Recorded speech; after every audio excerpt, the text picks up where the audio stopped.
여러분 안녕하세요. 면접팀장입니다. 자, 오늘 첫 기사는요, 가계빚 관리와 주거 사다리 이 사이에서 어떻게 균형점을 잡아야 될까, 이 얘기를 한번 여러분들과 같이 한번 해볼게요. 여러분, 신문 기사를 너무 어렵게 생각하지 말고요, 하루 하나씩 꾸준하게 이렇게 읽어보는 연습을 꼭 하셨으면 좋겠습니다.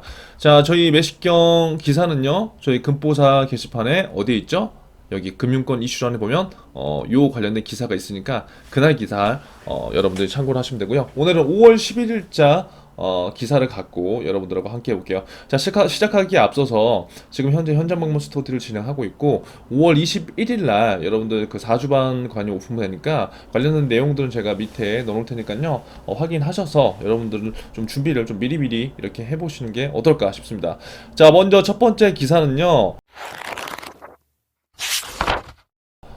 이제 이 이슈가 계속 나올 수밖에 없어요. 왜냐면 지금 현재 가계부채가 계속적으로 증가가 되고 있는 상황인데, 부채가 늘어나는 게 우선인가, 아니면 주거 사다리를 연결하는 게 우선인가, 이거에 대한 찬반이 굉장히 갈리거든요. 근데 사실 우리는 제가 항상 말씀드리지만, 면접에서 우리가 찬반 토론하는 그러한 관점보다 우리가 일단은 많은 의견들을 듣는 게 중요해요. 그러니까 많은 의견들을 듣는다는 거는 결국 뭐 비전공자라든가 처음으로 예를 들어서 금융권에 준비를 한다 그러면 지식이 우리가 없을 수밖에 없잖아요. 그러면 일단 남의 것부터 많이 받아들여야 되는데, 그 남의 것을 받아들이는 걸 그냥 막 받아들이는 게 아니라, 그래도 적어도 우리가 신문 기사면 기자분들이 쓴 관점에서 조금은 다 다른 관점으로 또 해석이 될 수 있지만, 일단 그래도 우리가 신뢰해 볼 만한 내용을 갖고 우리가 기사를 일단 받아들인다는 거죠.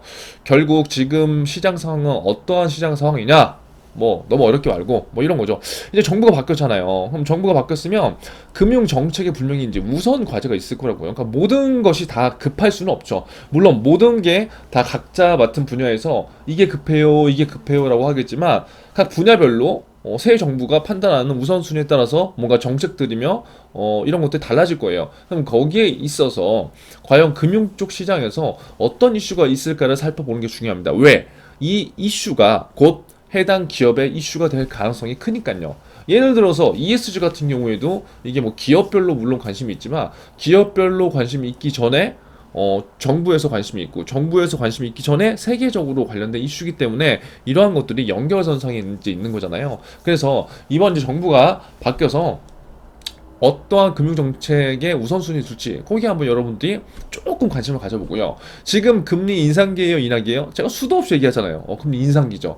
금리 인상기에 지금 세계적으로 글로벌 금융이 이제 약간 불안하다, 이제 이런 걸 여러분들 느낄 거예요. 그러면 이러한 시점에서 우리가 지원하는 기업들이 어떤 리스크가 있을지, 고객들은 어떤 문제가 있을지, 이런 것도 한번 생각해 볼 필요가 있죠. 또 가계부채가 많다는데 어느 정도야? 약 1800조 정도 된대요. 1800조 여러분, 1800조면은 엄청난 금액이죠. 엄청난 금액. 자, 그래서 여기 보시면 가계대출이 지금 굉장히 많은 거예요. 2016년 1269조부터 2017년 1369조, 결국 2021년 1755조까지, 지금 예를 들어서 요 가계대출을 보고 현재 지금 부동산 시장하고 연결돼서 이제 볼 수 있는 게, 2017년도 파리 대책이 나오면서부터 정부에서는 집값 상승을 막기 위해서 노력을 했죠. 왜요? 그 집값 상승이 단순한 투자 행위로만 이제 본 것이 아니라 투기 행위로서 이제 그런 것들을 판단했는데, 그렇게 본 이유가 가계 부채가 굉장히 많이 이렇게 상승했기 때문에 그렇게 이제 판단한 거예요. 그게 맞냐 틀리냐 그게 중요한 게 아니라, 그러한 것들이 우리가 연결이 돼서 이러한 기사를 해석할 수 있네? 라고 우리는 그러한 관점에서 일단 보면 됩니다.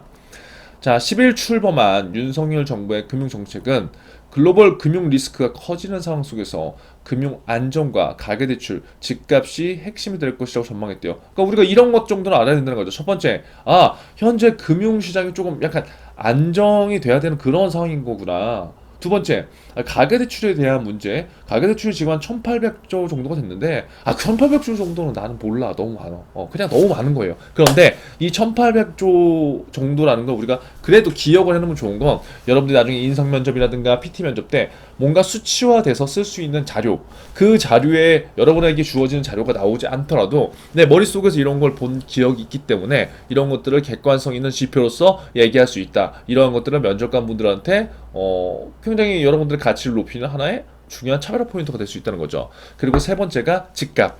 지금 현재 집값이 뭐 꼭지점이다, 뭐 아니다, 뭐 그러는데 꼭지점이야, 꼭지도 아니다 하는데 그거는 뭐 어느 누구도 그렇게 섣부르게 그 예상을 할 수 없는 거죠. 하지만 기존 4, 5년 전 대비해서 서울을 비롯한 모든 지금 전국의 집값이 상승한 건 물론 맞는 상황이지만 이 집값이 더 상승을 할 것인가 아니면 여기에서 조금 더 보합을 유지하면서 하락을 이제 방향으로 전환할 것인가 이러한 것들이 앞으로 금융 정책으로서 굉장히 이제 중요해지는 좀 시기라는 거예요. 그래서 차기 정부에서 이제 어떻게 할 건지 이제 굉장히 중요할 것 같고, 자 지난 정부가 글로벌 저금리 환경 속에서 가계부채 및 집값에 애를 먹었죠. 자 지난 정부 이제 문재인 정권이죠. 지난 정부에서는 저금리기로 했어요. 저금리 저희 거의 제로금리였잖아요. 기준금리도 뭐 0.5%대 뭐 0%대가 처음으로 나온 시기였으니까 그러한 저금리 환경 속에서 금리가 낮다 보니까 사람들이 뭔가 대출을 받고 빚을 내는데 약간 두려움이 없었던 것은 사실이었어요. 그래서 어떻게 됐던 간에 저금리 환경 속에서 가계 부채가 늘어나고 이에 따라서 집값도 굉장히 상승해서 지난 정권은 애를 먹었다. 하지만 지금은 이제는 금리 인상 국면이죠. 지난 정권은 금리 인하 국면에서 이제 바뀐 거죠, 이게. 그리고 이렇게 인상 국면에서 기존에 나간 대출의 건전성 저금리였을 때 대출을 막 이제 해줬잖아요, 우리가. 그럼 그것들을 이제 회수하려고 하겠죠. 근데 미국도 이제 빅스텝에 따라서 이제 긴축을 하잖아요. 이제 풀어줬던 돈을 땡길 거 아니에요. 어떻게 됐든. 그럼 우리나라도 그렇게 될 수도 있는데 그냥 막무가내로 땡기면 또 거기에 대한 부작용이 반드시 있기 때문에 이러한 것들을 고려해서 정부 정책이 앞으로 나올 것 같다. 자, 금융 전문가들은 새 정부의 금융 정책 최우선 과제로 뭐예요? 금융의 안정과 첫 번째, 두 번째 가계 대출 건전성 관리를 손꼽았대요. 그렇게 된다면 여러분들이 지원하는 은행이나 증권사, 보험사 그리고 일반적인 금융권도 마찬가지일 거예요. 일반적으로 그들이 갖고 있는 고객에 대한 안전성 그리고 금융 환경 각 금융기관에 대한 안전성을 첫 번째로 모토로 할 거고 두 번째 대출을 해주는 집단의 건정성에 포커스를 맞춘다는 거죠. 은행도 대출이 있고요, 보험사도 대출이 있잖아요, 여러분. 그리고 뭐 많은 그 저축은행도 있고요, 카드도 또 대출이 있고 다 이제 대출이 연결되어 있는데 기존에는 저금리였기 때문에 대출을 나가는 거에 이제 신경 썼다면 이제는 그것을 어떻게 회수하느냐, 즉 건전성 관리를 어떻게 잘할 것이냐가 이제 중요한 거기 때문에 여러분들이 자소서나 면접에서도 어필할 부분들이 이러한 정부 정책, 경제 신문을 갖고 정책의 방향에 발 맞춰서 여러분들이 지원하는 금융기관의 연계를 어떻게 시킬 것인가가 굉장히 중요해요. 그렇죠? 이게 방향성이기 때문에 이거 안 어렵잖아요, 여러분. 이게 이해가 안 되면 몇 번 이제 돌려보세요. 그러면 포인트를 몇 가지 이해할 수 있을 거예요.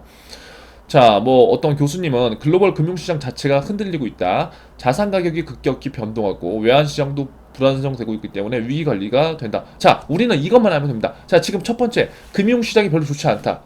뭘 보면 알 수 있어요? 증시를 보면 알 수 있다. 두 번째, 자산 가격이 변동이 되고 있겠죠, 당연히. 그래서 일단 전체적으로 너무 어렵지 않게 우리는 안정된 시장이 아니라 지금 굉장히 불안정한 시기구나. 불안정한 시기. 요것만 저는 이해를 했으면 좋겠어요. 그리고 나서 이러한 기사들을 몇 번 반복해서 봤을 때 같은 내용과 문맥의 흐름들이 계속적으로 이제 이어진다는 거죠. 그러면 그 방향성에 여러분들이 맞춰서 대략적으로 이제 흐름을 이해할 수 있는 힘이 생기기 때문에 그런 면으로 이해를 해주시면 좋아요. 자, 그런데 문제는 뭐다? 특히 문제가 되는 건 가계부채라는 거예요. 가계부채. 그러니까 가계부채 문제라는 거예요. 얼마예요? 몇 조예요? 1800조. 이것 정도는 우리가 외우는 건 좋다.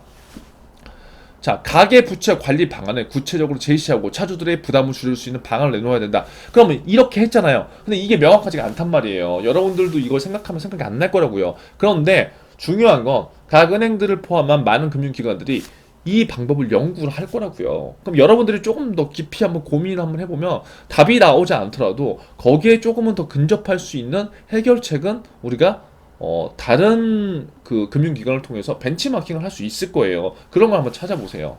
아시겠죠? 자, 전문가들은 저금리 환경 속에서 집값이 급등하면서 가계대출 관리도 실패한 것이라고 분석한대요. 물론 이런 이유 있을 수 있지만 이게 전적으로 100% 무조건 맞다. 또 이렇게 또 해석하기도 애매해요. 하지만 우리는 지금 아무것도 모른다는 전자에 일단 내가 모르면 자 이런 거죠. 저금리 환경 속에서 가계대출 관리가 지금 잘 안 되는데 그 이유는 뭐 많은 이유들이 있겠지만 저금리야? 그러면 돈을 빌리기 사람들이 상대적으로 쉬워? 왜? 이자에 대한 부담이 고금리보단 덜할 거니까. 자, 그러면 저금리라고 한다면 내가 직장인이야. 그러면 원래는 고금리 때 100만 원 내던 이자를 나는 지금 30만 원만 내면 돼. 그러니까 사람들이 30만 원씩 내고 그냥 집을 사버리는 거야. 그럼 집값이 올라가는 속도가 이자 내는 것보다 훨씬 빠르니까 이렇게 한 거지. 자, 그러니까 어떻게 돼? 어떻게 돼? 너도 나도 다 대출을 받으려고 한 거지. 그게 뭐야? 바로 영혼까지 끌어모아서 집을 산다. 부모님한테 모으든 아니면 내 대출을 활용하든. 자, 그래서 이런 상황이 막 전개가 됐는데 갑자기 지금 금융 환경이 저금리에서 고금리로 바뀌었어. 그러면 어떻게 돼? 금리가 낮았을 때 빌려서 이자 상환에 대한 부담이 없었는데 이제는 내 월급은 똑같은데 이자를 훨씬 많이 내야 되네. 나 힘들어. 어떻게 해야 되지? 이제 이렇게 좀 약간 이러한 상황들로 갈 수 있다고 보면 되는 거예요. 여러분 이해되시나요? 그러니까 요것도 이해 안 되시면 제가 말씀드린 내용을 몇 번 한번 돌려보세요. 그래서 결국은 이 저금리 환경 속에서 집값이 급등하면서 가계대출 관리도 실패한 거야라고 일단 처음에 그렇게 여러분들이 내용을 숙지하라고요. 그리고 나서 이러한 내용에 대해서 뭐 찬반에 대한 의견들이 다 나올 거예요. 각종 이제 자료들을 보면. 그럼 거기서 여러분들이 보시고 여러분들 취합해서 이제 그때 되면 판단할 수 있는 힘이 생기기 때문에 그렇게 공부를 하는 게 좋을 것 같아요. 이 기사를 보고 제 생각은 있지만 일단은 제 생각보다 이렇게 여러분들은 다양한 생각을 받아들이고 나서 그 다음에 여러분들의 생각을 결정하는 게 저는 훨씬 더 좋다고 봐요. 저는 그게 맞다고 봐요. 왜냐면 나중에 여러분들이 PT 면접을 하건 면접을 하건 뭐 일반 토론 토익 면접을 하건 여러분들이 한 방향의 생각만 하면은 다른 쪽의 생각을 던졌을 때 여러분들이 반대적인 상황에 대한 생각을 전혀 하지 않아요. 나는 무조건 A야. 그럼 A를 합리화시키고 A를 정당화시키기 위한 의견만 내는데 그 상황이 아니라 반대의 상황이 올 수도 있다니까요. 그렇기 때문에 이렇게 양방향의 연습을 해보는 거예요. 이해되셨죠? 자, 아무튼 새 정부는 가계대출을 관리하겠다거나 집값을 어떻게 하겠다는 목표를 명시적으로 밝히지 않고 있다. 뭐 이제 출범했으니까요. 근데 앞으로 보면 이제 될 거고 금리 인상 등 새로운 금융 변화 상황에 맞춰서 안정시키고 소비자를 어떻게 보호할지 이게 이슈다. 자, 그래서 여러분들이 지원하는 은행, 뭐 증권, 보험사, 기타, 뭐 카드사, 뭐 여러 금융기관들이 이러한 포커스 아래서 앞으로 방향성을 움직일 거기 때문에 이 방향성에 맞춰서 여러분들도 여러분 지원하는 기업들 잘 보시기 바라겠습니다. 여러분 오늘도 힘내시고요. 여러분들 공부한 거 댓글로 남겨주시기 바랍니다. 여러분 고생했습니다.